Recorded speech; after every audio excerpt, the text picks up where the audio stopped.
ایک صحابی رسول صلی اللہ علیہ وسلم بکری کو گھسیٹ کر ذبح کرنے لے جا رہے ہیں۔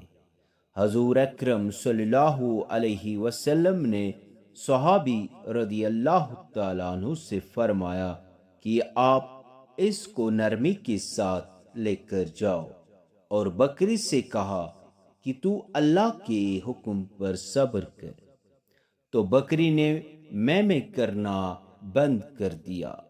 ہرنی کو پتا ہے کہ مجھے ذبح کیا جائے گا، لیکن وہ نبی کی بات پر دوڑتی ہوئی آ رہی ہے اور اپنے بچوں کو چھوڑ کے آ رہی ہے۔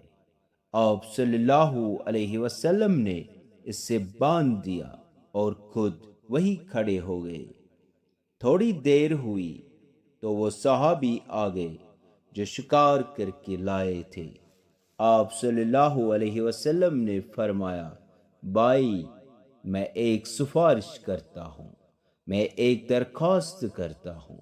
صحابی نے کہا، یا رسول اللہ صلی اللہ علیہ وسلم، میرے ماں باپ آپ پر قربان۔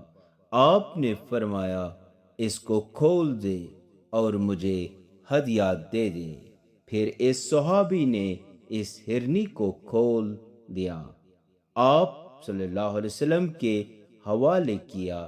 آپ صلی اللہ علیہ وسلم نے اس کی رسی کو چھوڑا کہ چلی جا اپنے بچوں کے پاس۔